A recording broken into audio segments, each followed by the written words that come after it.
Hello friends, welcome back.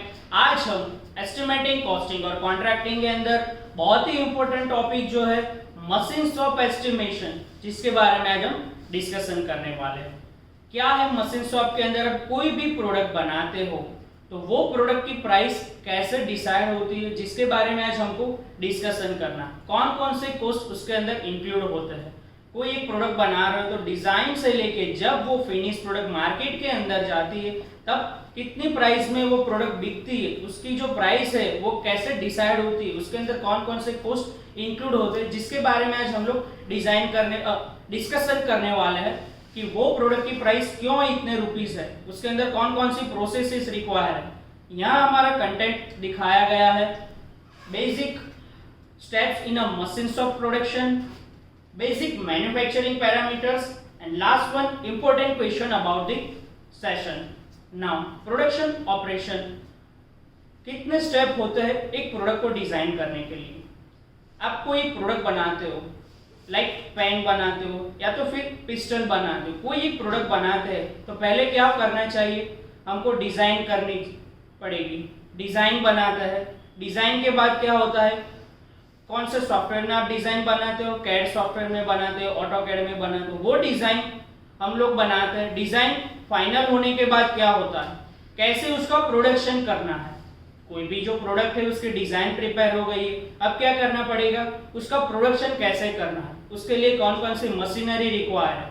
जो भी product बनानी है उसके लिए कौन सी मशीनरी रिक्वायर है वो देखना पड़ेगा। उसके बाद जो मशीनरी हम लोग ला रहे हैं उसके अंदर कौन कौन सी प्रोसेसेस फॉलो करवानी है, कितनी प्रोसेस में से पसार होकर हमारी प्रोडक्ट तैयार होने वाली, वो देखने का है।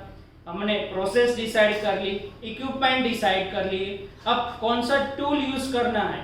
कोई भी प्रोडक्ट बनानी है तो उसके लिए हम कौन सा टूल यूज करने वाले, पिस्टन बनाना है, पेन बनाना है, उसके लिए आप कौन सा टूल यूज करने वाले हो वो डिसाइड करना पड़ता है। टूल डिसाइड हो गया, जिग और फिक्सर डिसाइड हो गया है। अब क्या करना पड़ेगा हमको, उसके लिए कितने लेबर रिक्वायर है, लेबर कितने रिक्वायर है, जो भी आप प्रोडक्ट बनाना चाहते हो, जो भी मशीनरी है वो मशीन पर कितने लोग काम करेंगे, कितने हम प्रोडक्ट बनाने वाले, उस हिसाब से हमको लेबर की रिक्वायरमेंट रहेगी, कितने लेबर रिक्वायर है। मटेरियल क्या है, मटेरियल कौन सी प्रोडक्ट, जो भी प्रोडक्ट है वो कौन से मटेरियल में से हम बनाने वाले, तो हमको क्या करना पड़ेगा, मटेरियल डिसाइड करना पड़ेगा। लेबर डिसाइड हो गए तो कौन कौन से कॉस्ट अभी इंक्लूड हुए, डिजाइन का कॉस्ट, इक्विपमेंट का कॉस्ट, मशीनरी का कॉस्ट, जो भी ऑपरेशन परफॉर्म करने वाला है वो लेबर का कॉस्ट, जो भी मटेरियल में से हमारी प्रोडक्ट बनने वाली है वो मटेरियल का कॉस्ट। अब उसके बाद क्या आएगा, हमारी प्रोडक्ट तैयार तो हो चुकी है, उसके बाद क्या होगा, क्वालिटी चेक करनी पड़ेगी, उसका इंस्पेक्शन करना पड़ेगा, बाद में हम उसको मार्केट में बेच सकते हैं। तो क्वालिटी का जो भी कॉस्ट आएगा, इंस्पेक्शन का कॉस्ट उसके अंदर आएगा। उसके बाद जो प्रोडक्ट को सेल करवानी है तो जो सेल्स मैनेजर है, सेल्स पर्सन है, उन लोगों की जो भी सैलरी है वो भी उसके अंदर इंक्लूड होती है। हमारी प्रोडक्ट जब सेल करने वो लोग जाते हैं तो सेल्स का जो कॉस्ट आएगा वो इंक्लूड होता है इसके अंदर। उसके बाद मार्केटिंग के लिए कितना कॉस्ट रखना पड़ेगा, एडवर्टाइजिंग के लिए कितना कॉस्ट है, एडमिन कॉस्ट कितना है, ये सब कॉस्ट मिला के हमको एक फाइनल कॉस्ट मिलता है जिसके अंदर हम प्रॉफिट ऐड करके हमारी जो प्रोडक्ट है उसको सेल करते हैं। इस तरह ये प्रोडक्ट शॉप, मशीन शॉप के अंदर जो भी प्रोडक्ट बनती है इसके अंदर ये सब कॉस्ट इंक्लूड होते हैं। यहाँ पे आपको दिखाया गया है कौन कौन से स्टेप्स इसके अंदर इंक्लूड होते हैं मशीन शॉप के अंदर कॉस्ट कैलकुलेशन करने के लिए। फर्स्ट वन दिखाया गया डिजाइन ऑफ द पार्ट, कौन सा हमारा प्रोडक्ट है उसका पार्ट या तो फिर बनाना है तो उसकी पहले डिजाइन तैयार करनी पड़ेगी।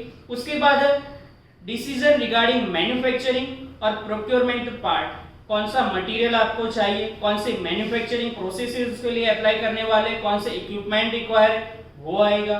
उसके बाद make a list of equipment and tools require, कौन से टूल्स रिक्वायर्ड है, कौन से मशीनरी रिक्वायर है जो प्रोडक्ट बनाने के लिए। उसके बाद prepare operation sheet and process sheet, operation sheet एक प्रिपेयर करनी पड़ेगी और प्रोसेस शीट प्रिपेयर करनी पड़ेगी। हम डिफरेंट टाइप्स ऑफ ऑपरेशन उसके ऊपर परफॉर्म कर रहे हैं, लाइक लेथ के ऊपर हम परफॉर्म कर रहे हैं, मिलिंग, ड्रिलिंग, टर्निंग, फेसिंग, ये जो भी ऑपरेशन परफॉर्म हो रहे हैं हमारी प्रोडक्ट पर उसके लिए कितना टाइम लगता है, उसके लिए प्रोसेस शीट बनानी होती है, ऑपरेशन शीट बनानी होती है।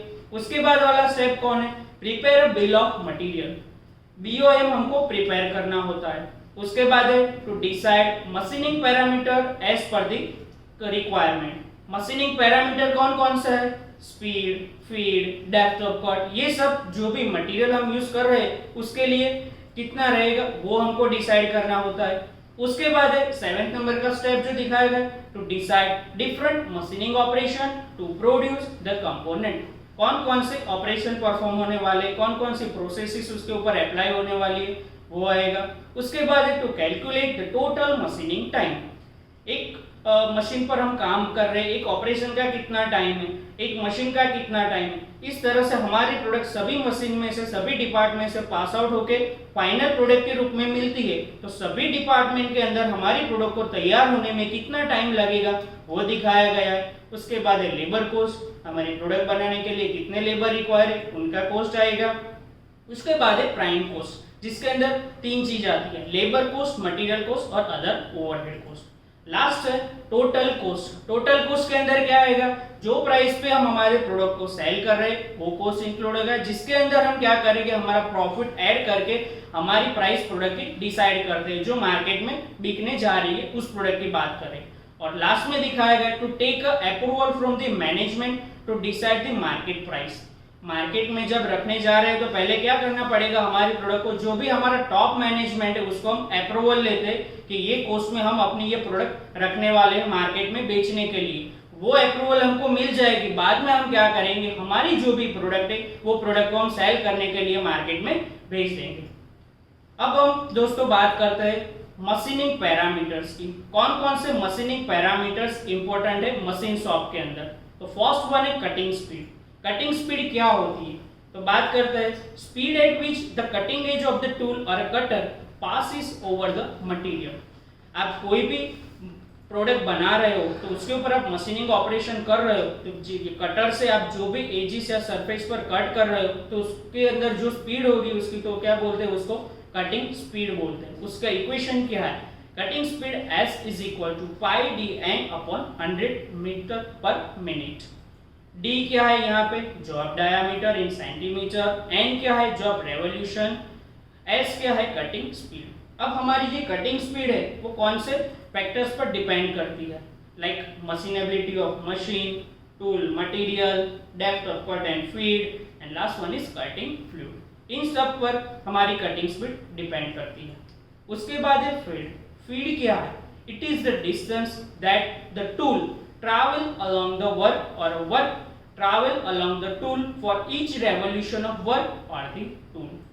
जो हम कट कर रहे हैं उसके लिए जो हमारा टूल है वो कितना ट्रैवल कर रहा है और हमारा वर्क हमारे टूल के साथ कितना ट्रैवल कर रहा है वो क्या है, हमारी फीड है कि हमने कितनी फीड दी है उसके ऊपर वो बताता है। तो उसका इक्वेशन क्या दिखाया है, F is equal to L upon N into T mm per revolution. उसके अंदर L क्या है, लेंथ ऑफ कट, N क्या है RPM और T क्या है time required for the feed operation. उसके बाद है depth of cut. Depth of cut क्या है, thickness of metal remove in one cut. जो भी आपके मेटल है उसके ऊपर हम कटिंग कर रहे हैं तो क्या है, जितना हम कट कर रहे हैं जितनी मेटल हमारे रिमूव हो रही है उसको क्या बोलते हैं, डेप्थ ऑफ कट बोलते हैं। तो डेप्थ ऑफ कट का इक्वेशन क्या है, depth of cut is equal to D minus capital D minus small d upon 2। Capital D क्या है, उसके अंदर initial diameter of the workpiece और स्मॉल d क्या है, diameter of workpiece after the machining. Capital D क्या है, जो हमने मशीनिंग किया है उसके पहले का जो डायमीटर है वो लाइक 10 है तो हम मशीनिंग करते हैं उसके ऊपर, उसके बाद का डायमीटर हो जाता है 9 या तो फिर 8, तो वो क्या है स्मॉल d से दिखाया गया। उसके बाद है अप्रोच। अप्रोच क्या है, it is the distance over which the cutter must be engaged before the full depth of cut is reached.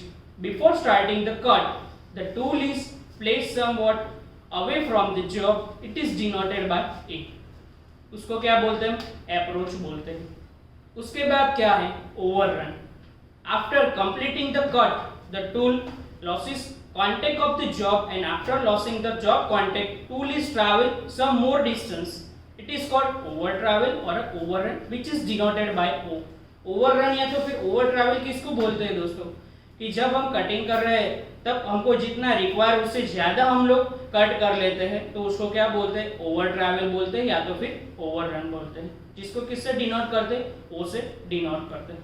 तो दोस्तों आज हम लोगों ने क्या डिस्कशन किया कि एक मशीन शॉप के अंदर जो भी कोई प्रोडक्ट तैयार हो रही है उसकी प्राइस कैसे डिसाइड करें, मार्केट में रखने से पहले उसकी प्राइस कैसे डिसाइड करें, उसके अंदर कौन कौन से कोर्स इंक्लूड होते हैं, कौन कौन सी प्रोसेसेस उसके अंदर होती है, जिसके बारे में आज हमने डिस्कशन किया। उसके बाद उसके अंदर आते machining parameters, cutting speed, feed, depth of cut, approach, overrun, ये सब के बारे में हमने डिस्कशन किया। अब यहाँ पे आपको आज के सेशन के रिगार्डिंग इंपॉर्टेंट क्वेश्चन दिखाए गए जिसके आंसर आप लिंक में से दे सकते हैं। Thank you.